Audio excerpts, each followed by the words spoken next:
না, আমরা যেন উস্কানিতে পা না দেই। বিশেষ করে ইসকনের বিষয়টা নিয়ে যেটা শুরু হয়েছে, যারা দেশদ্রোহী তাদের কোনো ধর্ম নেই, সে যে ধর্মের লোক হোক, দেশদ্রোহী যারা তাদের বিচার অবশ্যই করা লাগবে, নয়তো এ দেশ তো আমাদেরকে বসবাসের অযোগ্য বানিয়ে ফেলবে। এমনি ষড়যন্ত্র চলছে, থেমে নেই। যারা এতদিন বলতো আমাদের স্বামী স্ত্রীর সম্পর্ক, তারা কি বসে আছে? সে তো নয় স্বামীর বাড়ি বসে আছে, আর কেউ আছে তার দোলা ভাইয়ের বাড়ি। আমরা কোথায় যাব? সুতরাং এই ষড়যন্ত্রে আমরা যেন কেউ পা না দেই। উল্টাপাল্টা নিজে বিভিন্ন জায়গায় দেখি ফোন করে, ফোন নিজে রেকর্ড করে, নিজে এডিটিং করে, নিজে আবার ওইটা ছেড়ে দেয়। এটা মানুষের ভিতরে বিভ্রান্তি তৈরি করার জন্য। আমরা এতদিন পাগল ছিলাম, পাগল আমরা ভালো হয়ে গেছি। কথা বলেন না কেন? আমরা 15.5 বছরে প্রায় পাগল ছিলাম। একটা গল্প শুনেছিলাম যে হাজ্জাজ বিন ইউসুফ, এই লোকটা এত জালেম ছিল, মন্ত্রী পরিষদ যে বলছে বাদশাহ আপনার জন্য তো বাইরে যাওয়া যায় না, মানুষ শুধু জালেম বলে গালি দেয়। জালেম বলে? আমার দেশে বাস করে আমারে গালি দেয় কে গো? ছদ্মবেশ নিয়ে বাইরে গেছে, রাস্তায় একটা গ্রাম্য লোকের সাথে দেখা। ওকে জিজ্ঞাসা করছে, ওই হাজ্জাজ বিন ইউসুফ লোকটা কেমন? ওই ও তো জালেম। যে বলেছে জালেম, ওর মেজাজ খারাপ হয়ে গেছে। বলে বেটা তুই আমারে চিনিস? না, আমি সে হাজ্জাজ বিন ইউসুফ। ও চিন্তা করছে আমার তো মাথা থাকবে না। বলছে বাদশাহ নামদার আপনি আমার চেনেন? বলে না তো, আমি এই গ্রামের ওই লোক যার মাসে 2 দিন মাথা খারাপ হয়, আজকে তার পয়লা দিন। ও তুই পাগল? কারে ধরলাম? পাগল বলে ওই দিন বেঁচে গিয়েছে, তাছাড়া বাঁচার কথা ছিল। আমরা ওই 15.5 বছরে পাগল বলে বেঁচে আছি। কথা বলছেন? যদি ভালো মানুষ হয়ে বলতাম যে জালেম। আমি রিমান্ডে যখন ছিলাম, আমারে বলছে আপনি ফেসবুকে একদিন বলেছিলেন পৃথিবীর কোনো এক দেশের বাদশাহ জালেম। হ্যাঁ আছে। আপনি কাকে বলেছেন? বলেছি দুনিয়ায় 257টা রাষ্ট্র আছে, যে কোনো একটা দেশের বাদশাহ জালেম। না, আপনি হাসিনাকে বলেছেন। আরে ভাই আমি কি নাম লিখেছি? আচ্ছা না, জালেম কে আমরা জানি। আরে চিন্তা করে, ওরা বলছে জালেম কে আমরা জানি। কি অবস্থায় ছিলাম আমরা!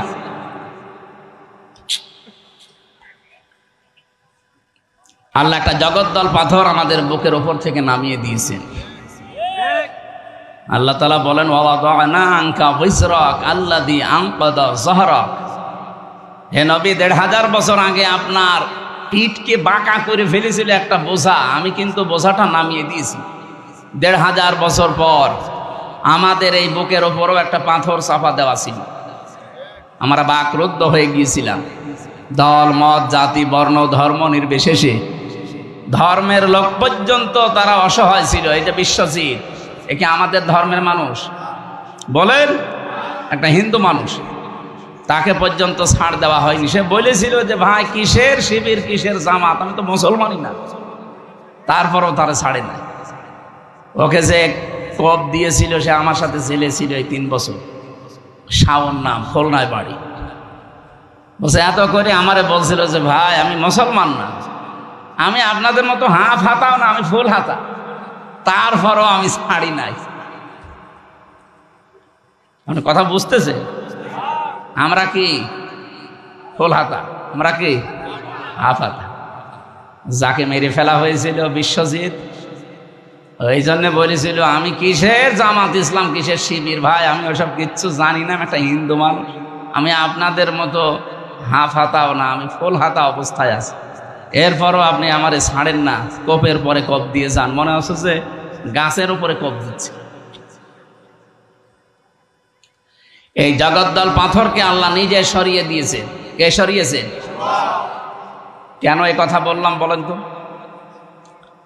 আল্লাহ রাব্বুল আলামিন বলেন ওয়া মাকারু মাকারাও ওয়া মাকারনা মাকারাও ওয়া হুম লা ইয়াশউরুন। সূরা নমল 19 নম্বর পারার 20 নম্বর পৃষ্ঠা 4 নম্বর লাইনের 50 নম্বর আয়াতে আছে। আমি আধুনিকভাবে তাফসীরের সাথে মিলিয়ে বলছি। ওই মানধাত আমলে কি লেখা আছে ওটা বাদ দিন। এখন যুগের জ্ঞানের আলোকে বাস্তবতার সাথে আসলে কি মিলাতে হবে আয়াত দিয়ে দেখেন। আল্লাহ বলেন এটা হাজার হাজার বছর আগের কথা। অমাকারু মাকরাও অমাকারনা শব্দ দুইটাই কিন্তু একই, আল্লাহর ক্ষেত্রে ব্যবহার হয় কৌশল, আর কাফেরদের ক্ষেত্রে ব্যবহার হয় ষড়যন্ত্র। আল্লাহ বলেন ওরা ষড়যন্ত্র করেছিল, এমন ষড়যন্ত্র করেছে হে নবী আপনার বিরুদ্ধে, ইসলামের বিরুদ্ধে। আকাদ মাকারু মাকরাহুম ওয়া ইনদাল্লাহি মাকরুহুম ওয়া ইন কানা মাকরুহুম লিতাজুলা মিনহুল জিবাল। হে নবী ওরা এমন ষড়যন্ত্রের জাল বিছিয়েছিল মনে হচ্ছে পাহাড় পর্যন্ত টইলে যাবে। আপনি টের পেয়েছেন চারিদিক থেকে ওরা এমন ভাবে আপনাকে ষড়যন্ত্রের জালে বেঁধেছিল, আপনি তো মানুষ, পাহাড় পর্যন্ত তার জায়গা ছেড়ে দেবে, এমন ষড়যন্ত্র চলছিল। এটা তো ১৫০০ বছর আগে নাজিল হওয়া কথা। আমার তো মনে হয় ৮ সালে আয়াতটা নাজিল হয়ে ২৪ সাল পর্যন্ত ছিল। এমন কোন দিক বিভাগ নেই বাংলাদেশে যেখানে ওদের ষড়যন্ত্রের জাল পড়ে নাই। কথা বলে না কেন? শিক্ষা বিভাগ বলেন, বিচার বিভাগ বলেন, এই দুইটা বিভাগ সবচাইতে বেশি ধ্বংস করে ফেলেছে। অথচ সারা পৃথিবীতে মিথ্যা ছড়িয়ে বেড়াতো যে আমরা ন্যায় বিচার কায়েম করছি। এত বড় ডাহা মিথ্যা কথা বলতে পারলেন? ন্যায় বিচার যদি কায়েম হবে, 3টা বছর আমার যে মামলা দিয়েছিলেন ও তো মূল্য চুরির মামলাও না, বানিয়ে একটা মামলা দিয়ে ন্যায় বিচার কায়েম হলে আমি 3 দিনও জেল খাটতাম না। অথচ 3 বছর আমার বিনা কারণে জেলে থাকা লেগেছে। এই কথা বলছে না কেন? শুধু জেলে থাকাই শেষ না, আমার বাবার কাছ থেকে আপনারা কত টাকা নিয়েছেন বলেন? আমার মামলার আইব এখন কথা বলে, মাঝে মাঝে বলে হুজুর মাফ করে দেন। মাফ করতে পারে, আগে টাকা ফেরত দেন। আগে টাকা ফেরত দেবেন, এরপর মাফ চান। টাকা দেবেন না, খালি মাফ করে দেন। মাফ অত সহজ? এই 15 বছরে যাদের কারণে এই দেশের মানুষ ব্যবসা করতে পারে না, এই যে লোকটা, এর ব্যবসা বাণিজ্য পর্যন্ত আপনি বন্ধ করে দিয়েছেন। যাদের কারণে এই দেশের মানুষ নিরাপদে চলতে পারে না, আতঙ্কে থাকতো, মিথ্যা মামলা দিয়ে মিথ্যা সাক্ষী দিয়ে জীবনটা নষ্ট করে দিয়েছেন। এখানে অনেক মানুষ বসে আছে, বাস্তব বলছে, আপনি জিজ্ঞাসা করে দেখেন। স্টেজে যারা আছে আমার মনে হয় এমন কেউ নেই যে জেল খাটে নাই। শুধু জেল না, জেলে যাওয়ার পর আবার মিথ্যা সাক্ষী দিয়ে বছরের পর বছর রেখে দিয়েছে। খুন, গুম এবং আয়না ঘরের সাথে যারা জড়িত, যারা ভোট চোর, এই শব্দটা নাকি নতুন শুনছেন? 2008 থেকে শুরু করে 24 পর্যন্ত যতগুলো নির্বাচন বাংলাদেশে হয়েছে, আর এই নির্বাচনের মাধ্যমে যারা নির্বাচিত হয়ে দাবি করেন যে আমি সাবেক এমপি, এদের এমপি বলাও জায়েজ নেই। কিসের এমপি আপনি? আপনি তো ভোট চোর। আপনি ভোট হওয়ার আগেই 154 জন ঘোষণা দিয়ে দিয়েছেন। দিনের ভোট আপনি রাতে করে ফেলেছেন। কিসের সাবেক এমপি? এমপিদের জন্য, মন্ত্রীদের জন্য ভিআইপি যারা, তাদের জেলখানায় কিছু সুযোগ সুবিধা আছে। এরা যেহেতু এই 3-4 বারে একটা এমপিও না, কিসের এমপি? জনগণ তো ভোট দিয়ে আপনাকে এমপি বানায়নি, সুতরাং আপনি নিজে নিজে দাবি করে এমনি এমপি। কিভাবে এমনি বলেন? 1500 বছর আগে সূরা কলমের তাফসিরে পড়েছি, নবীজি যখন দিন প্রচার করতেন, বিশ্ব নবীকে ওরা প্রথম নাম্বারে পাগল বলেছিল। কি বলেছিল? আল্লাহ বলেন ওমা সাহিবুকুম বিমাজনুন, হে পৃথিবীর মানুষের আমার নবীকে পাগল বলবা না। কি দেখলে পাগলামির তার ভেতরে? পাগল বলার আমি যতগুলো কারণ তাফসিরে পেয়েছি, ফি জিলালিল কোরআনে 1 নম্বরে 1500 বছর আগে নবীকে ওরা পাগল বলতো, কোনো কারণ নেই, এমনি। কি কারণে? এমনি। এমনি কেন বলতো? কারণ মিডিয়াগুলো তাদের হাতে ছিল, ক্ষমতা ছিল, পাওয়ার ছিল, এসিআর ছিল তাদের। এই জন্য মনে যা আসতো তাই বলতো, আর ওইটাই প্রচার হইতো। এই যে আমার নামে যে মামলা দিয়েছিল, কি আনসার আল ইসলাম নাকি যেন, ছাতা জীবনে নামই শুনিনি, এই নামে মামলা দিয়ে আমারে আটক করে 3টা বছর আপনি রেখে দিলেন। কি কারণে বলেন তো? আপনারা শুনছেন? কি কারণে? এমনি বলেন। এমনি। এখন যদি আমি মুরব্বী করে যুবক মানুষ, এই ভাইরে যদি বলি রাজাকার, কেন বললেন? এমনি। এইটাই চলছিল এই 15.5 বছরে, এইটাই চলছিল। কথা বলেন। 1500 বছর আগে নবীজিকে ওরা পাগল বলার প্রথম 3টা কারণ, তার 1 নম্বরে কারণ এমনি। কারণ কি? আরো জোরে বলেন। ওরা যে এমপি হয়েছিল, উপজেলা চেয়ারম্যান হয়েছিল, মন্ত্রী হয়েছিল, মেয়র হয়েছিল,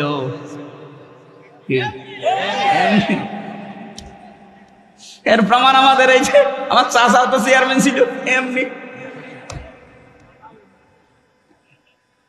কি আরম্ভ হয়েছিল বলেন তো? আল্লাহ পাক বলেন এমন ষড়যন্ত্র মানুষগুলো করেছিল যে পাহাড় পর্যন্ত টলে যাবে। এরপরের শব্দ কি? এখানে যারা আলেম আছে, ফারুক আজম ভাই, আল্লাহ পাক পরের শব্দটা এমন ভাবে মিলিয়েছেন, আপনি এই শব্দটা নিয়ে গবেষণা করবেন। অমাকারনা মাকরন শব্দ কিন্তু একই। এখানে ফাইল কর্তা সরাসরি আল্লাহ নিজে। আল্লাহ বলেন ওরা করেছে ষড়যন্ত্র আর আমি করেছি কৌশল। কৌশল করেন কে? শব্দ এক, কিন্তু জায়গা বিশেষে অর্থ আলাদা। আল্লাহর ক্ষেত্রে ষড়যন্ত্র শব্দ মানায় না। কথা বলেন না কেন? ইসলামের পক্ষে যারা দেশে কাজ করবে ওইটা জিহাদ, ওই কাজটা ইসলামের বিপক্ষে করলে ওইটা সন্ত্রাস। শব্দ এক, কাজ এক, কিন্তু ইসলামের পক্ষে করলে জিহাদ হবে, ইসলামের বিপক্ষে ওইটা করলে সন্ত্রাস হবে। ইসলামের পক্ষে কেউ কলম ধরলে, এই যে খালিদ হাসান সিপাহী সাংবাদিক ইসলামের পক্ষে কলম ধরে, এই জন্য উনি হচ্ছে জিহাদকারী মুজাহিদ। এই কুষ্টিয়াতে বহু সাংবাদিক আছে ইসলামের বিরুদ্ধে, মানবতার বিরুদ্ধে কলম ধরে। এই কথা বলা যাবে না ভাই, একটু তাড়াতাড়ি করেন। অনুষ্ঠান একটা হলে ভালো হয়। আসলে হরিপুর কুষ্টিয়া সেই ব্রিজের পাশে আবার আছে, রাতে আরেকটা আছে। কোথায় আসছে সে? মৌলভী বাজার, নারায়ণগঞ্জ ঘুরে, এরপরে যদি আবার ডবল করা লাগে। আমি বললাম আব্বা এটা মাগরিবের পরে নিন, আপনারা তো বাস্তবতা জানেন না। মাগরিব থেকে এসা পর্যন্ত করে আমি ঠিক একটু রেস্ট নিয়ে ওখানে যেয়ে উঠতে পারতাম। এখন টানাটানি বেঁধে যাবে না। আজকের আয়াতগুলো তো আবার শেষ। সুবহানাল্লাহ আলহামদুলিল্লাহ লা আলহামদুলিল্লাহ লা ইলাহা ইল্লাল্লাহ লা ইলাহা ইল্লাল্লাহ মুহাম্মাদুর রাসূলুল্লাহ। আরো নিস্তব্ধ হওয়া লাগবে। আল্লাহ রাব্বুল আলামিন বলেন আমি নিজে এমন কৌশল করেছি, কৌশল করার মতো মাসদার দিয়েছেন। মাকারনা মাকরান অহুম লা ইয়াশউরুন, তারা টেরই পায়নি। কি টের পায়নি আপনি দেখবেন। এবার বাংলাদেশের সাথে আয়াতটা মিলাবেন। ফানজুর কাইফা কানা আকিবাতু মাকরিহিম। আল্লাহ যেন হাত দিয়ে আমাদেরকে দেখাচ্ছেন। ফানজুর, ফা দিয়েছেন। নাজারা মানে এই চোখ দিয়ে দেখা না, শুধু নাজারা মানে গবেষণা করে দেখা, চিন্তা ভাবনা করা। র মানে এই চোখ দিয়ে দেখা। আল্লাহ ফানজুর দিয়েছেন। হে পৃথিবীর মানুষেরা, বাংলাদেশিরা, একটু নজর করে দেখো, আমি যারা ষড়যন্ত্র করেছিল মানবতার বিরুদ্ধে, দেশের বিরুদ্ধে, ইসলামের বিরুদ্ধে, দেখো তাদের অবস্থা আমি কি করেছি। আন্না দাম্মারনাহুম, অবশ্যই আমি আল্লাহ নিজে তাদেরকে ধ্বংস করে দিয়েছি। ওয়াকাউমাহুম আজমাইন, এবং তাদের সকলকে আমি নির্মূল করেছি। এ দায়িত্ব নিয়েছে কে? আরো জোরে বলেন। আল্লাহ দায়িত্ব নেওয়ার পরে কয়েকটা কথা এখানে জানিয়েছেন। তার সর্বপ্রথম কথা এইটা, যেটা এ দেশের সাথে 100 ভাগ খাপের খাপ মিলে গেছে। ফাতিলকা বুয়ুতুহুম খাবিয়াতাম বিমা যালামু। না আপনারা শুনছেন না মনে হয়। কি টাকার জন্য মাহফিল দিয়েছেন শুধু? আরে ভাই কথা তো শোনা লাগবে, এখানে ডিস্টার্ব করে কেন? কেউ আসবেন না। আমি কিন্তু প্রশ্ন করবো। আমি 1 ঘন্টা কথা বললে আরো 10টা প্রশ্ন করবো। আপনি 1 ঘন্টা কথা শোনার পরে যদি 5টা প্রশ্নের জবাব দিতে না পারেন তো এই ক্লাস করার লাভ আছে? এ সময়টুকু আমার মনে হয় চার দোকানে বসে গল্প করলে ভালো। ও বলছে ঠিক। কি আশ্চর্য না, আমরা ক্লাস করছি একটা, এই যে পাশেই বিশ্ববিদ্যালয়, ক্লাস হয় না ওখানে 45 মিনিট। কয় মিনিট? এখানে ভার্সিটির কেউ নেই। 45 মিনিট ক্লাস যারা নেয় ওদের যোগ্যতা নেই তাই নেয় নাকি? এমন এমনও স্যার এই বিশ্ববিদ্যালয়ে আছে যারা 45 মিনিট না 45 ঘন্টা ক্লাস নিলেও কেউ উঠবে না, এমন এমন তথ্য তারা দিতে পারে। কিন্তু সরকার নিয়ম করে দিয়েছে 45-50 মিনিটের বেশি তুই ক্লাস নিতে পারবি, তুমি চলে যাও, আবার নতুন স্যার আসবে। কেন? মানুষের এই মেধায় কথা ধরার একটা লিমিট আছে। আমি বলেই গেলাম, আপনি শুনিয়েই গেলেন। একদিক থেকে শুনবেন, 45 মিনিটের পরে যা আসবে আগেরটা মুছে যাবে। এই জন্য নিয়ম হচ্ছে এই ক্লাস এইভাবে করানো। আমি তো গতানুগতিক কথা বলছি না, আপনি মিলাবেন, দেখবেন একেবারে কোরআনের সাথে মিলে যাবে। এর পরের শিক্ষাটা আমি দেব। আল্লাহ পাক বলেন, ফাতিলকা বুয়ুতুহুম খাবিয়াতাম বিমা যালামু। ফা দিয়েছেন এখানে যারা আরবি গ্রামার আর বালাগাত মানতিক বোঝে, ফা শব্দটা 13টা অর্থে ব্যবহার হয়। আল্লাহ পাক তিলকা দেওয়ার আগে ফা দিয়ে মনে হচ্ছে এই আঙ্গুল দিয়ে আমাদেরকে দেখাচ্ছেন, ওই বাংলার মানুষেরা, ফাতিলকা বুয়ুতুহুম বাইতুন না বুয়ুত বহু বচন, এই সেই ঘর। এই সেই, এই জবাব দেন না কেন? আল্লাহ বলেন এই সেই ঘর। কি এই ঘর? কি একটা ঘরের নাম না দিয়ে বহু ঘরের নাম দিলেন কেন? এই যে এই সেই ঘরগুলো খাবিয়াতাম বিমা যালামু, জনশূন্য হয়ে আছে, উজাড় গৃহ বানিয়ে দিয়েছি, সার শূন্য বানিয়ে দিয়েছি তাদের জুলুমের কারণে। কারণ এই ঘরের ভেতরে বসে জুলুমের দুর্বিসন্ধি করত। আপনি দেখেন আগস্টের 5 তারিখের পরে বিকাল 5টা বাজতে বাজতে জালেমদের বাড়ি ঘরের ইট পর্যন্ত জনগণ খুলে ফেলেছে। এর 1 নাম্বার প্রমাণ আমাদের হানিফ সাহেবের বাড়ি। আবার কি দেখাবেন আপনি? বাড়ির ইট পর্যন্ত খুলে নিয়ে চলে গেছে মানুষ। আমি গত পরশু দিনও বাড়ির সামনে দিয়ে যাওয়ার সময় দেখেছি বাড়িটা মনে হচ্ছে উজাড় গৃহ হয়ে গেছে। এখন জাতীয় টয়লেট বানাতে দেরি। কাবা শরীফ একবার তাওয়াফ করছিলাম 16 সালে, হঠাৎ আমি উপরে গেলাম, দেখি আমার পেটে ব্যথা করছে। ওই দেশের যে পুলিশ আছে বললাম, ইয়া সাদেক, হে বন্ধু, আমার পেটে ব্যথা করছে, কি করা যায়? আমার বলছে কি, ইয়া হাজিউল হজ্জা তাই না বিলা দোকা। ও হাজি, দেশ কোথায়? জি তুমি বাংলাদেশ।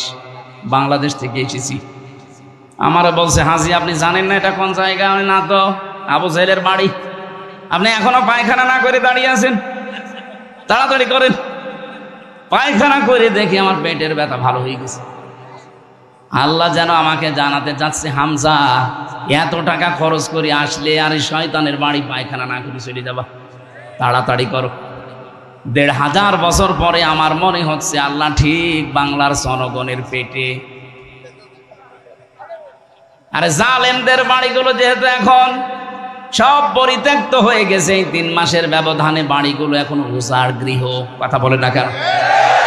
3 দিন আগের পেপারে দেখলাম ঢাকার ওই বড় বাড়িটা, যারা আবেগ নিয়েছে সুমা খেত, 3 মাসের ব্যবধানে এখন দল বেঁধেছে, টয়লেট করছে।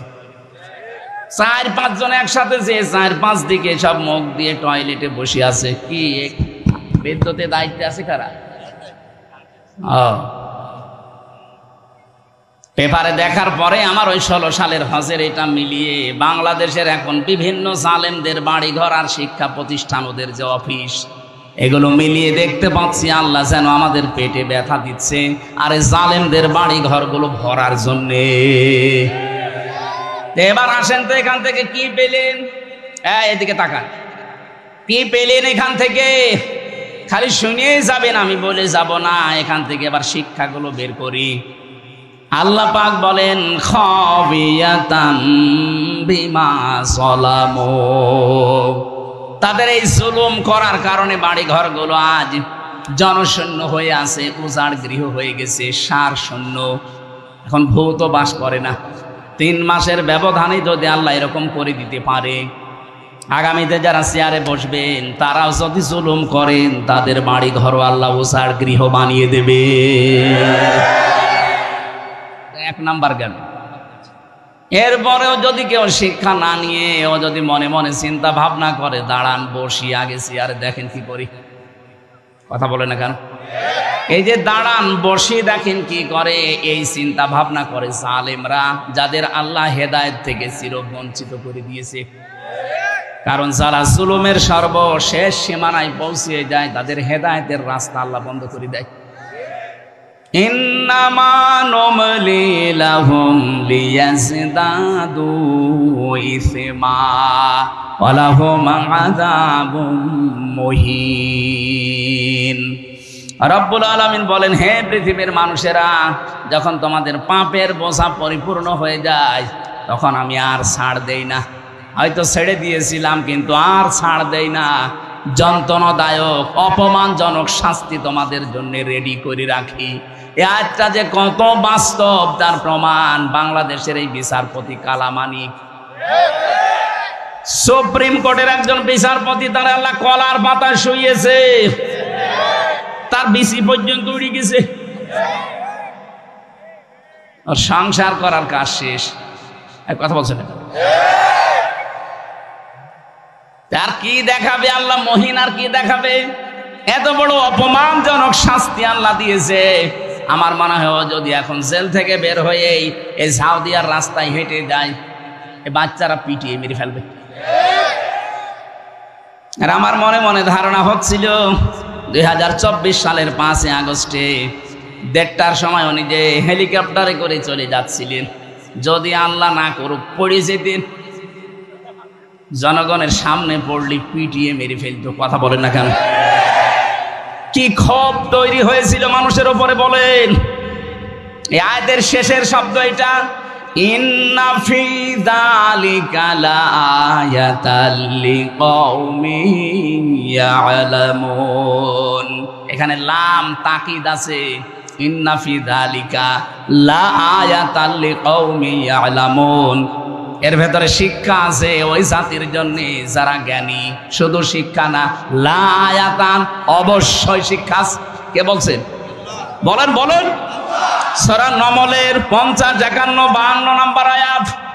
আল্লাহ এর পরে এবার একটা সুসংবাদ দিচ্ছেন, ওয়াজাইনাল্লাযীনা আমানু ওয়া কানু ইয়াত্তাকুন। এই কঠিন বিপদ এটা যাবার পরে আমি আল্লাহ বাঁচিয়ে দিয়েছিলাম তাদের, যে মানুষগুলো ইমানদার ছিল আর যারা তাকওয়া অবলম্বন করেছিল। আপনি দেখেন 15.5 বছরে এত জুলুম অত্যাচার নির্যাতনে যাদেরকে কণ্ঠাসা করে রেখেছিলেন, এই মানুষগুলো এখনো পর্যন্ত মাজা খাড়া করে দাঁড়িয়ে আছে। এদের বাঁচিয়েছে কে? বলেন। এদের যতটুকু ঈমান আছে, যতটুকুই তাকওয়া আছে, এই কারণে আমার আল্লাহ দুনিয়ায় বাঁচিয়ে দিয়েছে। আশা করছি আল্লাহ কিয়ামতের ওই কঠিন ময়দানে এই মানুষগুলোকে আল্লাহ বাঁচিয়ে দেবে। এই জন্য আমরা যেন জালেম হয়ে না যাই। অনেক মানুষ কিন্তু এখনো পর্যন্ত দিন গুনতেছে, দাঁড়ান আগে পাই। কি আপনি কি লক্ষ্য করেন না? ফাতিলকা বুয়ুতুহুম খাওফিয়াতাম বিমা যালামু। জালেমদের ভাড়গড়ি জুলুম করার কারণে যদি ওজার গৃহ আল্লাহ বানিয়ে দিতে পারে, আগামী 5 বছর যারা ক্ষমতায় এসে জুলুম করবেন বলে বিভিন্ন ফোন দিয়ে আটতেছেন, আপনার বাড়ি 5 বছর পরে এরকম জালেমের মতো উজাড় গৃহ হবে না, ইন্টারন্যাশনাল পায়খানা হয়ে যাবে। এই জন্য সাবধান হবেন, আপনি থামবেন, ওইসব চিন্তা ভাবনা দূর করবেন। বিশেষ করে আমার জেলায় কুষ্টিয়াতে কোনো জালেম যেন চেয়ারে না বসে। এটা আমাদের হাতের সামনে আল্লাহ দেবে ইনশাআল্লাহ। কোন জালেমকে আমরা চেয়ারে দেখতে চাই না। যারাই আসুক তারা যেন নমনীয় আচরণ করে জনগণের সাথে। এই আয়াতের পরে আরো 8-9টা আয়াত আছে। এই তথ্যগুলো আমরা তো ওই বিষয়ে আলোচনায় যাইনি। আমরা আজকে একটা গুরুত্বপূর্ণ বিষয় সামনে নিয়েছি, সূরা বাকারা। কোন সূরা? বলেন বলেন। 6236টা আয়াত। এটা নির্ভরযোগ্য। 6666টা আয়াত। এটা প্রসিদ্ধ, এটা নির্ভরযোগ্য না, এটা প্রসিদ্ধ। আমাদের সারা পৃথিবীতে এটা চালু আছে যে কোরআনের আয়াত 6666 66টা, কিন্তু গণনা করে দেখবেন 6236টা হবে। আল্লাহ এতগুলো আয়াতের ভেতরে আমি একটা মাত্র আয়াত পড়েছি, তাও 3 ভাগের 1 ভাগ। আমার আয়াতের ভেতরে যতগুলো তথ্য আছে এই মাথার ভেতরে আল্লাহ দিয়েছে। আমি 1-1.5 ঘন্টা না, আমার যতদিন হায়াত আছে পুরা জীবন যদি এই শব্দটা নিয়ে আমি আলোচনা করি, তাও এত কথা এখান থেকে শেষ হবে না। আমি দেখি কতটুকু ডেলিভারি দিতে পারি। জবান খুলে কোরআনের আয়াত পড়ে না গে, আউযু বিল্লাহি মিনাশ শাইতানির রাজিম, বিসমিল্লাহির রহমানির রহিম, ইয়া আইয়ুহাল্লাযীনা আমানু দুখুলু ফিস-সিলমি কাফা। খুব খেয়াল করে শুনবেন, কিছু পয়েন্ট আছে অনেক সূক্ষ্ম। জ্ঞান যদি একেবারেই না থাকে আপনার মাথার ভেতরে, তাহলে বোঝা কঠিন হয়ে যাবে। এই জন্য জ্ঞানী যারা আছেন, আলেম, বাংলা শিক্ষিত, খুব খেয়াল করে মিলাবেন জীবনের সাথে। আশা করি আজকের আলোচনাটায় জান্নাতে যাওয়ার জন্য পাতি হয়ে দাঁড়াবে ইনশাআল্লাহ। আল্লাহ ডাক দিলেন এখানে শুধুমাত্র ইমানদারকে, কোনো বেঈমানকে আল্লাহ আজকের আয়াতে ডাক দেননি। এই জন্য কোনো বেঈমান যদি থাকেন চলে যান, ওই যে চলে যান, তাড়াতাড়ি যান। এই না, বেঈমানের জন্য আজকের আয়াত না, ওরা তাড়াতাড়ি বের করে দেবে। যান, যেটা উঠবে মনে করবেন ওটা বেঈমান না। শুধু প্রসাব পায়খানা আর বিড়ি খাওয়া বাদ দিয়ে কেউ যেতে পারবে না। বিড়ি যদি নেশা লাগে খুব বেশি, খেয়ে আবার চলে আসবে। আবার বাইরে কিন্তু পুলিশ আছে, পুলিশের সামনে পড়লে আবার জরিমানা নেবে। চুরি করে খেয়ে আবার চলে আসবে। আসবেন তো? বলছে ইনশাল্লাহ। এটা হার্ট নষ্ট হয়ে যায়, কলিজা নষ্ট হয়ে যায়। যারা বিড়ি খান আশা করছে এটা ছেড়ে দেবে। উপকার কোনটা আছে বিড়ির ভেতরে? বলেন যে এইটা উপকার আছে। পৃথিবীতে একটাই খাবার যার গায়ে লেখা থাকে যে এটা খেলেই ক্ষতি হয়। কথা বলেন না কেন? ওখানে লেখা আছে খাইলেই মরবে, মানে ক্যান্সার হবে। ক্যান্সারের কোনো অ্যান্সার নেই, খাইলেই মরবে। যেন আমরা জানি এই কাজ আর না করি, ভুলে অন্য জিনিস খান। বিড়ি বাদ দিয়ে আমার মনে হয় সিগারেট খাও না, ও দুইটাই। ওটা একটু উন্নত, এটা একটু নর্মাল। আমি তো আকিস গ্রুপে ছিলাম, আমি দেখেছি ওদের ওই রংপুরে কারখানা আছে, কুড়িগ্রামে আছে, যশোরে আছে, কিভাবে বানায় আমি দেখেছি। ছাগলে পর্যন্ত মুখ দেয় না। যেটা ছাগল খায় না সেটাই পাগলরা খায়। আশা করছে পাগলামি আর করা যাবে না। আমি আকিসের মালিককে বলেছিলাম, স্যার এক কাজ করেন, বিড়ির ছাতা বাদ দিয়ে অন্য কিছু বানান। হুজুর আমি ছেড়ে দেব। উনি অলরেডি ওটা বাদ দিয়ে আমেরিকা টোবাকোর কাছে, ওই কুষ্টিয়া তো মনে হয় বানায়, ভাদালিয়ার পাশে। এটা অলরেডি ওনার তো 1টা 2টা না 3টা মা 15টা ভাই বোন, এতগুলো আবার এক জায়গায় হওয়া লাগবে তো। এই জন্য একক সিদ্ধান্তে ওনারা পারে না, চেষ্টা চালাচ্ছে ওগুলো সব বাদ দিয়ে খাবার তৈরি করার জন্য, মানুষের যেন উপকার হয়। আল্লাহ তাদেরকে যেন তৌফিক দেন। অন্তত আকিস বিড়ি, আজিজ বিড়ি, এগুলো যেন আস্তে আস্তে দূর হয়ে যায় দেশ থেকে। হারামের ভেতরে কোনো বরকত নেই। প্রশ্ন আসতে পারে, তাহলে ওদের বরকত হচ্ছে কি করে? আরে ভাই, বরকত কি ওইটার নাম? বরকত কি আমরা আয়াতের 5 নাম্বার পয়েন্টে আছে, বলবো ইনশাআল্লাহ। তাহলে ইমানদারকে আল্লাহ ডাক দিয়েছেন। আমার প্রশ্ন যে আমার ভেতরে ইমান আছে, আমি এটাকে কিভাবে টের পাবো? বড় এরকম হায়াত আলী সাহেবের মতো দাড়ি থাকবে নাকি? এরকম টুপি মাথায় দেওয়া থাকবে যে বিশাল ইমানদার? না। নবীজিকে সাহাবী প্রশ্ন করলেন, হে নবী, আমার ইমান আছে, আমি কিভাবে টের পাবো? বিশ্ব নবী বললেন, ইদা সাররাতকা হাসানাতুকা ওয়া সাআতকা সাইয়্যাতুকা ফাআনতা মুমিন। যখন তোমার ভালো কাজগুলো তোমাকে আনন্দ দেবে, আর অন্যায় কাজ করলে ভেতর থেকে একটা বাধা আসবে, ব্যারিকেড আসবে, তখন বুঝবা তোমার ইমান আছে। এই বাংলাদেশে ভালো কাজ সবার কাছে ভালো লাগে, বলেন? অন্যায় কাজ সবার কাছে অন্যায় লেগেছিল। অন্যায় জানার পরও অনেকে আরো আনন্দে বাধা দিয়েছে। 21টার আশপাশে প্রায় 12-13টা জেলায় আমাকে ঢুকতেই দেয়নি, অথচ এই জেলার মানুষ আমি। যারা দেয়নি তারাও বাইরের না, তারাও এই জেলার মানুষ। কোথায় আছেন আজ? পালিয়েছেন কেন?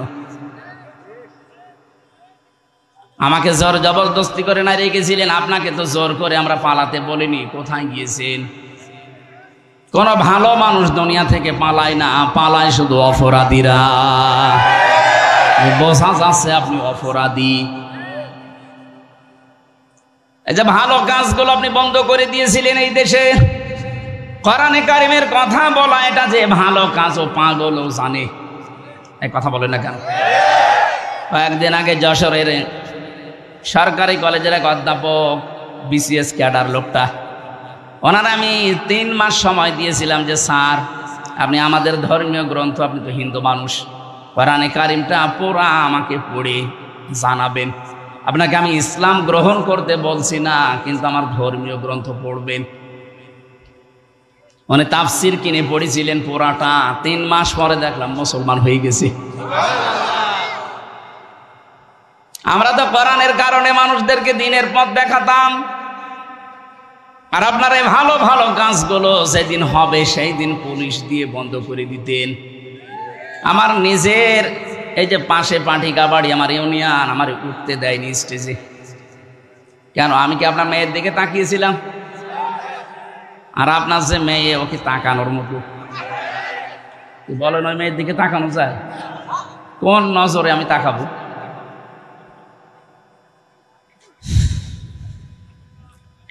আমার কাটসাট কথা, এই ভালো কাজ যাদের কাছে ভালো লাগে, অন্যায় কাজ দেখলে যাদের কষ্ট হয়, ভেতর থেকে একটা বাধা আসে, বুঝবেন তার ঈমান আছে।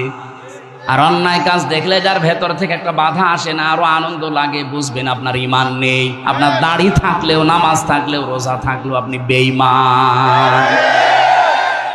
এবার ঈমান আছে কাদের আপনি অবশ্যই টের পেয়েছেন।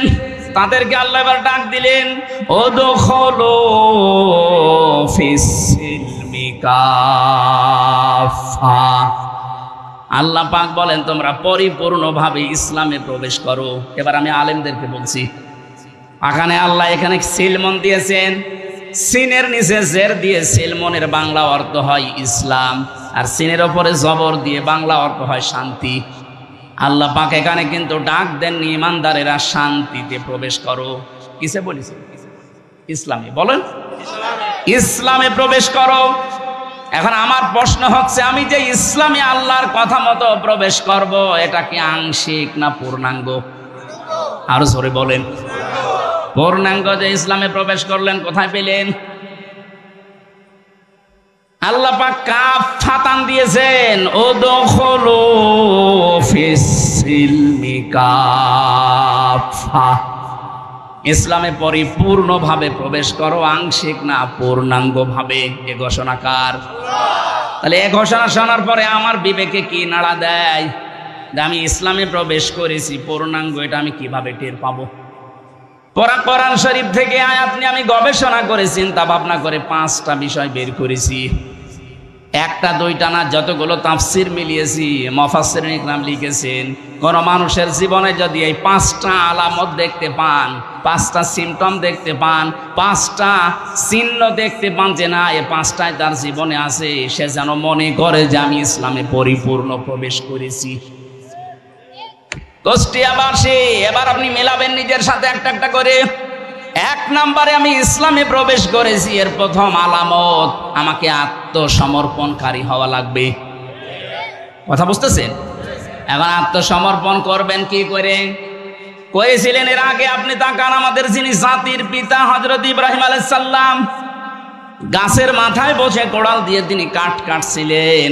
আল্লাহ ওখানেই ডাক দিয়েছেন, ইয ক্বালা লাহু রাব্বুহু আসলিম। সূরা বাকারার 131 নম্বর আয়াতের প্রথম অংশে আছে, আল্লাহ পাক বলেন ইব্রাহিম আত্মসমর্পণ করো। তিনি ওখানে বললেন, আল্লাহ এখান থেকে আমি কি করে আত্মসমর্পণ করি?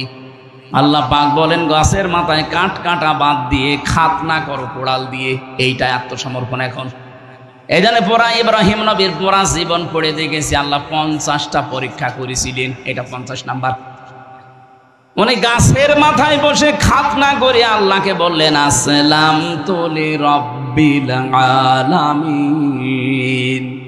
বিশ্বজগতের প্রতিপালক আমি আল্লাহর কাছে আত্মসমর্পণ করলাম। আমার নিজের বলতে আর কিচ্ছু নেই, সব আমি এখন সমর্থন করলাম। কাকে? আরো জোরে বলেন।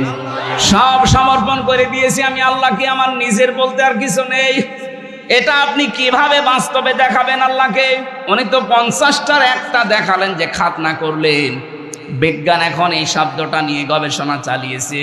পৃথিবীর এই একটা জাতি যারা খাতনা করে, ইব্রাহিমকে যারা জাতির পিতা মানে। অন্যান্য ধর্মে যারা আছে তারা কিন্তু খাতনা করছে না। যদিও বিজ্ঞানসম্মত, এটা স্বাস্থ্যসম্মত, খাতনা করলে অনেক রোগ থেকে আপনাকে বাঁচিয়ে দেবে আল্লাহ। এই জন্য অনেক হিন্দু যারা শিক্ষিত, যারা মার্জিত, ওরা চুরি করে রাতের আধারে মুসলমানদের ডাক্তার দিয়ে চুরি করে খাতনা করে নিচ্ছে। আমরা যদি অনেকে মনে করি খাতনা করা মানেই মুসলমানই না, এটা ইব্রাহিম নবীর একটা সুন্নাহ, এটা আদর্শ, এটা রীতিনীতি। ওনাকে যে আল্লাহ 50টা পরীক্ষা করেছিলেন, 50টা পরীক্ষায় তিনি উত্তীর্ণ হয়েছেন। 50 নাম্বার পরীক্ষা ছিল এই খাতনা করা। আমরা যারা জাতির পিতা ইব্রাহিমকে মানি, তারা এই খাতনা করি কিনা? আরো জোরে বলেন। যারা জাতির পিতা ইব্রাহিম নবীকে মানেন না, অন্য কাউকে মানেন, তাদের আর খাতনা করার দরকার নেই, তারা থাকবেন ফুল হাতা। কথা বলছেন না কেন? যার আদর্শ আপনি তাকেই মানেন না, তো আপনারও কাটার দরকার কি? আশা করছে আমার আর নিচে নামা লাগবে না। এই কথা বলুন। এটা নিয়ে ভাগাভাগি করা বন্ধ করে দেন। জাতির পিতা একজন, আল্লাহর ঘোষণা দেওয়া, তার নাম। আরো জোরে বলুন। মিল্লাতা আবিকুম ইব্রাহিম হুয়া সাম্মাকুমুল মুসলিমিন। এই যে হুয়া আছে, হুয়ার ফাইল কর্তা সরাসরি হযরত ইব্রাহিম আলাইহিস সালাম। কোন কোন তাফসিরে আল্লাহর নামও আছে, কিন্তু তিনি আমাদের জাতির পিতা, এই কারণে আমাদের নাম রেখেছেন মুসলিম। নাম কি? এখানে আমি সহ যারা বাবা আছি, বাবাদের এখানে 11টা দায়িত্ব এসে যায়। বাবা আছেন কারা? হাত তোলেন তো। এই আন্দাজ হাত তুলেন না, আমি কিন্তু 11টা জিজ্ঞাসা করবো, আন্দাজে বাবা হওয়া। বাবা হলে আপনাকে 11টা কাজ করা লাগে। প্রথম নাম্বারে তার অর্থবোধক একটা নাম রাখবেন। আমাদের জাতির পিতা যেমন একটা অর্থবোধক নাম আমাদের রেখে দিয়েছিলেন, নাম রেখেছিলেন মুসলিম। নাম কি? কি সুন্দর নাম দেখেন তো, আত্মসমর্পণকারী। আর আমরা এমনও বাবা পেয়েছি, নাম রেখে দিয়েছে এমন নাম, হিন্দু না মুসলমান। এরকম নাম দেশে নেই? আমরা নাই নিলাম। আপনি কেন এমন নাম রাখবেন যেটা হিন্দু না মুসলমান বোঝা যায় না? আপনি তো মুসলিম জাতির পিতা ইব্রাহিমের সন্তান, এমন একটা নাম রাখবেন যে নামের ভেতরে আমার আল্লাহর পরিচয় পাওয়া যায়। কি সুন্দর একটা অর্থবোধক নাম আমাদের পিতা দিলেন। দেখেন, হুয়া সাম্মাকুমুল। এখানে আলেম নেই? জবান খুলে কোরআনের আয়াত পড়েন না কেন? হুয়া সাম্মাকুমুল মুসলিমিন। আমাদের পিতা এবার কি করলেন? আত্মসমর্পণ। এবার তাকাবেন আপনি একটা একটা করে, আমি বলছি। আপনি যে ইসলামে প্রবেশ করেছেন তার প্রথম আলামত এইটা। আপনি দেখবেন আপনার জীবনে মেলে কিনা। খুব সূক্ষ্ম বিষয়টা। আওয়াসা বিহা ইব্রাহিম বানিহি ওয়া ইয়াকুব ইয়া বানিয়া ইন্নাল্লাহা আসতাফা লাকুমুদ্দিন ইলা আখির আয়াত। সূরা বাকারার 132 নম্বর আয়াতের প্রথম অংশে আছে, আল্লাহ পাক বলেন তোমাদের জাতির পিতা ইব্রাহিম এবং ইয়াকুব তার সন্তানদেরকে ইন্তেকালের আগে এই ওসিয়তগুলো করেছিল। হে আমার আদরের সন্তানেরা, অবশ্যই আল্লাহ, এই ভালো করে, হে আমার আদরের সন্তানেরা, অবশ্যই আল্লাহ ইন্নাল্লাহা আসতাফা লাকুমুদ্দিন, তোমাদের জন্য মনোনীত করেছেন, নির্বাচিত করেছেন, চয়ন করেছেন, চুজ করেছেন একটা দিনকে। কাকে? এ পর্যন্ত যদি না বোঝেন পরের শব্দ বুঝবেন না। তোমাদের জন্য আল্লাহ নির্বাচিত করেছেন, পছন্দ করেছেন একটা দিনকে। কাকে? কি দিন? এই রাতের পরে যে দিন আসবে ওই দিন না। দিন এখন সারা পৃথিবীতে চলছে ৪৫০০ দিন। দিন মানে যদি ধর্ম মনে করেন, ৪৫০০ ধর্মের লোক এই দুনিয়ায় এখন আছে। ২৫৭টা রাষ্ট্রের ভেতরে চলছে এটা। ২৫৭টা রাষ্ট্র আছে। আমি ছোটখাটো যতগুলো রাষ্ট্রে ঘুরলাম, বাংলাদেশের চার রাষ্ট্রগুলো কোনটা ৮ ডবল, কোনটা ১৪ ডবল, কোনটা ২৯ ডবল। এ বাংলাদেশের চাইতে মালয়েশিয়া গিয়েছিলাম ৮ ডবল বড়। এর চাইতে সৌদি আরব ১৪ ডবল বড়। এর চাইতে পাশের রাষ্ট্র ইন্ডিয়া ২৯ ডবল বড়। আমেরিকায় কিছুদিন পরে আমার ভিসা লাগিয়েছি, আমি যাচ্ছি ওখানে বাংলাদেশের চাইতে ৫৯ ডবল বড় ওই দেশটা। আমেরিকার কাছে বাংলাদেশ একটা গ্রাম না, গ্রামও না। সারা পৃথিবীতে ৮০০ কোটির উপরে মানুষ আছে। ৪৫০০ ধর্মের দিনের মানুষ আছে। আল্লাহ পাক বলেন, দিন হিসাবে আমি তোমাদের জন্য যেটা পছন্দ করলাম, ইন্নাদ-দীনা ইনদাল্লাহিল ইসলাম, তোমাদের জন্য আমি আল্লাহর কাছে একমাত্র মনোনীত ধর্মের নাম। কত সূক্ষ্ম বিষয় দেখেছেন। জাতির পিতা ইব্রাহিম এবং ইয়াকুব তাদের সন্তানদেরকে বলেছে, তোমাদের জন্য একটা দিন আল্লাহ নির্বাচিত করেছেন। সেই দিনের পরিচয় সূরা আলে ইমরানের ১৯ নম্বর আয়াতে দিচ্ছেন আল্লাহ। সেই দিনের নাম, এই জবান খোলেন না কেন? আল্লাহ রাব্বুল আলামিন ইসলাম বলে শেষ করে দেননি। সূরা আলে ইমরানের ৯৫ এর ৮৫ নম্বর আয়াতের ব্যাখ্যাটা আরো বিস্তারিত দিয়েছেন।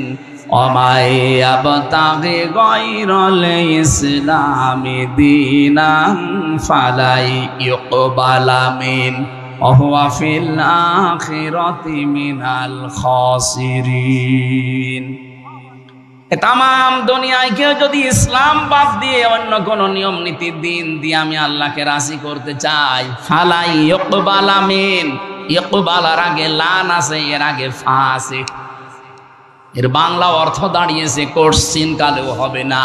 আল্লাহ পাক বলেন, তোর জীবনের কোন ইবাদত বন্দেগী আমি আল্লাহর কাছে কবুল হবে না যদি ওটা ইসলাম বাদ দিয়ে অন্য কিছু নিয়ম নীতিতে হয়।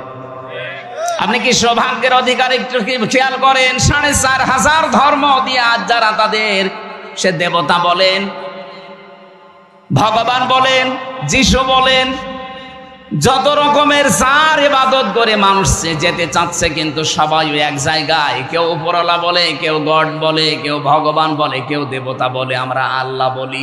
সবাই যেতে চাচ্ছে ওনার কাছে। আল্লাহ পাক বলেন, ৪৫০০ ধর্মের একটা দিয়েও হবে না, আমার কাছে পৌঁছাতে হলে ইসলাম লাগবে। এই আয়াত দিয়ে এক কথায় নির্দ্বিধায় দলিল দেওয়া যায়, ৪৫০০ ধর্মের যারা আছেন আপনাদের সব কর্ম মাঠে মারা যাচ্ছে। শুধু দুনিয়ায় শেষ আপনাদের না, ওয়া হুয়া ফিল আখিরাতি মিনাল খাসিরিন, সব চাইতে মারাত্মক ক্ষতিগ্রস্ত হবেন আপনি আখিরাতে। আমরা যদি দুনিয়ায় কিছুই না পাই দিন ইসলাম মেনে, অন্তত আখিরাত আমাদের নষ্ট হচ্ছে না। কথা বলেন ঠিক কিনা? এই জন্য আমাদের এখন থেকে সিদ্ধান্ত নেওয়া লাগবে, যা করি যেন দিনের ভেতরে থাকে। দিন মানে রাতের পরে যে দিন আসবে ওই দিনের ভেতরে, ইসলামের ভেতরে। কিসের ভেতরে? বিবাহ শাদী করতে হলেও দিনের ভেতরে থাকা লাগবে। আজ বাংলাদেশে বহু বিয়ে শুরু হয়, বহু বিবাহ শুরু হয় হারাম কাজ দিয়ে। এদেশে অনেক মানুষ মনে করে ৪ বিয়ে করা ফরজ, সুন্নাত, নফল, ওয়াজিব না, কিচ্ছু না। এটা সিস্টেম আছে। কোরআনে কারিমে সূরা নিসার ৩ থেকে ৫ নম্বরে আয়াতগুলো যে নাজিল হয়েছে, আপনি একটু ঐতিহাসিক প্রেক্ষাপটগুলো খেয়াল করেন। আল্লাহ কেন নাজিল করলেন আয়াতগুলো বিবাহের ক্ষেত্রে? কোন নারীর রূপ সৌন্দর্যের মধ্যতা পেয়ে আপনি ভসালে শুধু একটার পর একটা বিয়ে করে যাবেন না। ইসলাম এই জন্য আপনাকে ৪ বিয়ের অনুমতি দেয়নি।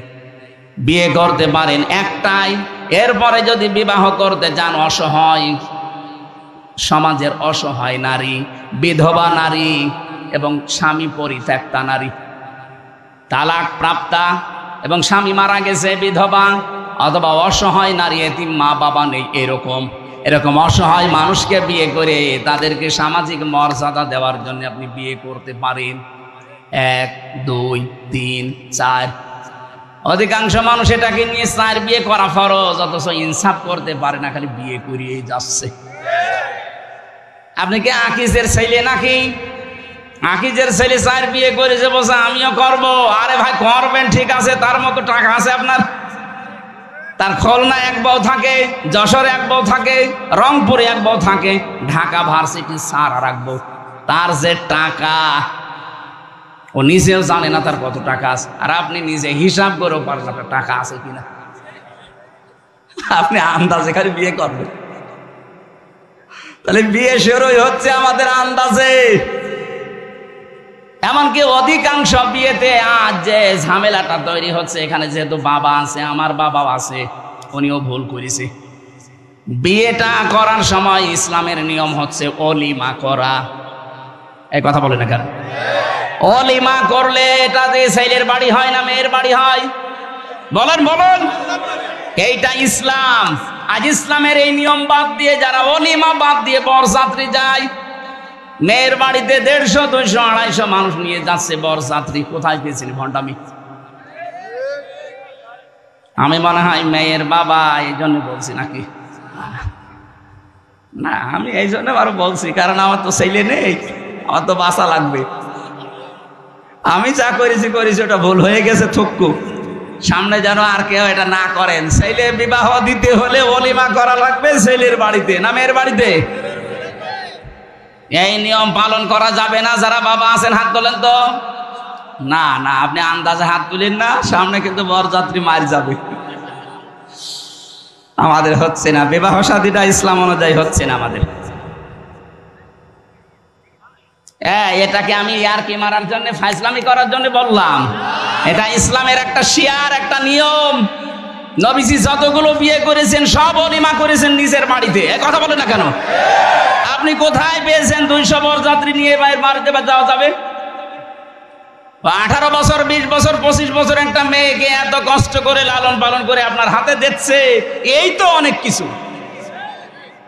18 বছর 20 বছর যে শ্রম দিলে ওই মেয়ের মা বাবা, ওই মেয়ের কাছ থেকে মা বাবার কোনো লাভ নেই। যত লাভ সব আপনার পরিবারে। আপনার সন্তান সে পেটে নেয়, আপনার খেদমত করে, আপনার বাড়িতে রান্না বাড়া করে। কথা বলে না কেন? সব করছে আপনার, এরপরও আবার তার বাবার বাড়ি 200 মানুষ খাওয়াবে। এত জুলুম না? এই জুলুম যেন কুষ্টিয়া থেকেই বন্ধ হওয়া শুরু হয়। এই মিডিয়া এটা হাইলাইট করবা, এটা আমার নিজের জেলা না। আগামী থেকে জেলায় বিয়ে হলে কোন বরযাত্রী চলবে না, অলিমা করা লাগবে।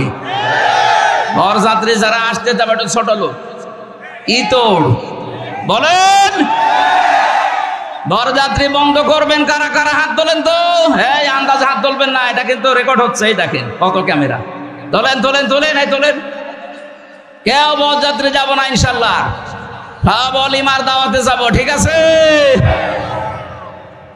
বলছেন না, কি গো, এ জেলায় মানুষ তো খুব ঝামেলা। আমার আফসোস, এই জেলায় আমার জন্ম নেওয়ার জন্য। কারণ এই জেলায় এমন একটা কাজ চলে পৃথিবীর কোন জায়গায় নেই যে পুলিশ পাহারা দিয়ে গাঁজা খাওয়ায়। এই জেলায় আছে। সারা পৃথিবীর এই একটা জায়গা যেখানে পুলিশ পাহারা দিয়ে গাঁজা খাওয়াচ্ছে, আরো বলছে বাবা খা। আর একটা জায়গা আছে বগুড়া, মহাস্থানগড়, ওখানে এরকম না। পুলিশ দেখলে তারা একটু দৌড় মোড় দেয়, আর এখানে পুলিশ দেখলাম পাহারা দিয়ে খাওয়াচ্ছে, যা খাবি খা। সারা বাংলাদেশে গাঁজা কোড়ালে চাই কয় মন হবে, তার চাইতে বেশি মন গাঁজা পাওয়া যাবে লালনে মাঝারি। কোন কারণে এখানে যান বলেন তো? এখানে গেলে মানুষ শিরিক করে, বেদাত করে, ঈমান হারায়। এক কথা বলেন না কেন? এতগুলো মাজার বাংলাদেশে ভাঙা হইলো, কই এইটার গায়ে হাত দিলেন না কেন? এইটা ভেঙে ফেলার দরকার ছিল। বলে না, লালন আল্লাহর ওলি। কিসের ওলি? ও কোন ধর্মের লোক নিজেও জানি না। আর ওর ওখানে যে শিরিক হচ্ছে, কবরে মানুষ সেজদা দিচ্ছে, এই প্রকাশ্য গণাগুলো যদি বন্ধ করতে পারতাম, এই জেলার উপরে আল্লাহর রহমত আরো বেশি নাজিল হতো। ঠিক বললেন, বুঝে শুনে বুঝেছি না? আমি এবার বলছি, সূরা আলে ইমরানের 93 নম্বর আয়াতটা পড়বেন বাড়ি যেয়ে। অমাং দাখালাহু কানা আমিনা। আমি সবাইকে বলছি, এটা খুব দরকার। অমাং দাখালাহু কানা আমিনা। কেউ যদি এই কাবার এলাকায় প্রবেশ করে আমি আল্লাহ তাকে নিরাপত্তা দিয়ে দেই। এই ভালো করে বোঝেন, এটা কাবার এলাকায় প্রবেশ করলে নিরাপত্তা দেয় কে? আরো জোরে। বাংলাদেশ কি কাবা শরীফ? এটা কাবা থেকে 6000 কিলোমিটার দূরে। কাবার এলাকায় কেউ প্রবেশ করলে যদি বাবার খুনিও হয় তারপরও তাকে কিছু বলে না, দেখে বলে ঠিক আছে যান, ছেড়ে দিলাম। কাবার এলাকার বাইরে চলেন, আপনাকে আমি দেখছি। কি নিরাপত্তা দিয়ে আল্লাহ ঢেকে রেখেছেন কাবার চত্বরটা। আমরা চাই বাংলার এই 56,000 মাইলও যেন, বর্গ মাইল যেন কাবার চত্বরের মতো নিরাপত্তা দিয়ে ঢেকে যায়। এটা ঢেকে দিতে হলে কি করা লাগবে? সূরা আনআম 7 নাম্বার পারা 17 নাম্বার পৃষ্ঠার 1ম নাম্বার লাইনের 82 নাম্বার আয়াতে আল্লাহ তথ্য দিয়েছেন, আল্লাযীনা আমানু ওয়া লাম ইয়ালবিসু ঈমানাহুম বিযুলমিন উলাইকা লাহুমুল আমনু ওয়া হুম মুহতাদুন। আল্লাহ পাক বলেন যারা ঈমান আনবে তার ঈমানের সাথে জুলুমকে মিশ্রণ করবে না। এখানে জুলুম মানে শিরিক। যাদের ঈমানের সাথে তারা শিরিককে মিশ্রণ করবে না, উলাইকা লাহুমুল আমনু। এই যে এই আঙ্গুল, আল্লাহ যেন তার কুদরতের আঙ্গুল এভাবে কুষ্টিয়াবাসীকে দেখিয়ে বলছে, এই সাউদিয়ার মানুষগুলো শোনো, উলাইকা লাহুমুল আমনু, এই মানুষগুলোই নিরাপত্তার হকদার। তাহলে বাংলাদেশে যদি আমরা এই 56,000 বর্গ মাইল নিরাপত্তা দিয়ে ঢেকে রাখতে চাই, শিরিক মুক্ত ঈমান আমাদের তৈরি করা লাগবে। অথচ শিরিক তৈরি হচ্ছে আমাদের জেলা থেকে। আশা করছি এটা বন্ধ করা আমাদের ঈমানের দায়িত্ব। কথা বলেন ঠিক কিনা? এটা শুধু বন্ধ করবে তারা যারা টুপি মাথায় দেয়। হ্যাঁ, হযরত ইব্রাহিম নবী যখন ইসমাইলকে জবাই করার জন্য ছুরি হাতে নিয়ে উদ্যত হলেন, আল্লাহ তখন ডাক দিয়েছিলেন, ফালাম্মা আসলামা ওয়া তাল্লাহু লিল জাবিন। এই আলেম না এখানে, ফালাম্মা আসলামা দিয়ে বচন দিয়েছে। আল্লাহ পাক বলেন দুইজনে যখন রাজি এগ্রি হয়ে গেছে আল্লাহর বিধান পালন করার জন্য, তখন বিধানটা পালন করা সহজ হয়েছে। ইব্রাহিম নবী যদি বলতেন আমি জবাই দেব, ইসমাইল যদি বলতেন না আমি হব না, জীবনও আল্লাহর বিধান পালন হইতো। ইসমাইল যদি বলতেন ঠিক আছে আমি জবাই হব, ইব্রাহিম যদি বলতেন না 83 বছর বয়সে তোরে পেয়েছি জবাই করব না, আল্লাহর বিধান কায়েম হইতো। দুইজনে রাজি, এই জন্য আসলামা দুই বচন দিয়েছেন আল্লাহ। আজ বাংলাদেশে যারা টুপি মাথায় দেয় এরা, আর যারা টুপি মাথায় দেয় না তারাও তো মুসলমান। সবাই যদি আমরা ইব্রাহিম আর ইসমাইলের মতো ভূমিকায় আসতে পারি, যারা দায়িত্বে আছেন 1628টা মানুষের দায়িত্বে আছে বাংলাদেশের, এরা ইব্রাহিমের ভূমিকায় আসা লাগবে। 18 কোটি জনগণ আমরা ইসমাইলের ভূমিকায় যাওয়া লাগবে। এই দেশে অবশ্যই আল্লাহর বিধান কায়েম করা সহজ হয়ে যাবে। আমরা এই দেশকে কাবার চত্বরের মতো নিরাপত্তা দিতে চাই। কথা বলে না কেন?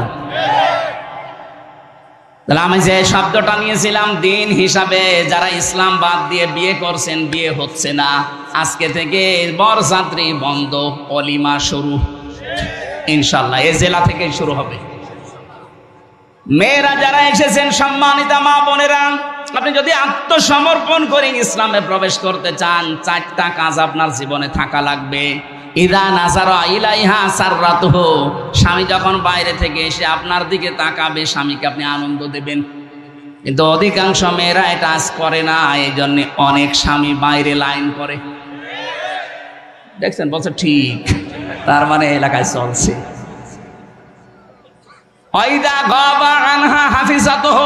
যখন স্বামী বাইরে যাবে নিজেকে হেফাজতে রাখবেন, নিজের ইজ্জত আবরু সম্ভ্রম, স্বামীর সন্তান, স্বামীর সম্পদ, এগুলো হেফাজত করে রাখবেন। এটা আত্মসমর্পণকারী নারী এর গুণাগুণ। 3 নম্বরে আলা দীনি যাওজাতিহা, স্বামী যখন বাইরে থাকবে, সেদিনের কাজে হোক, ইসলামের কাজে হোক, মানবতার সেবায় হোক, স্বামী যখন বাইরে থাকবে তাকে সাহায্য করবেন, আরো সময় দেবেন, তাকে উদ্বুদ্ধ করবেন, ছাড় দেবেন না। আপনি আরো তার প্রতিবন্ধকতা সৃষ্টি করেন, কি করে বেড়াও তুমি, কি করার মানে আপনার স্বামী মানবতার সেবা করে, ইসলামের কাজ করে, এই কথা বলছে না কেন? আপনি শুধু নামাজ পড়ে রোজা রেখে কালো বোরকা পরে নেককার হতে পারবেন না। স্বামীকে দিনের কাছে আপনাকে ছাড় দেওয়া লাগবে। কুষ্টিয়ার মেয়েদেরকে বিশেষ করে বউ যারা আছেন তারা স্বামীকে ছাড় দেবেন, উদ্বুদ্ধ করবেন দিনের কাছে। 4 নম্বরে, স্বামী যদি আদেশ করে ওটা যদি জায়েজ হয়, জীবন থাকতে আপনাকে মানা লাগবে। আমি স্বামী, যত স্বামী এখানে বসে আছি আমরা, প্রতিটি স্বামী আমরা চাই বিয়ের পরে আমাদের মা বাবা আমাদের সাথে থাকবে। কথা বলে না কেন? এটা আমরা পছন্দ করি কিনা?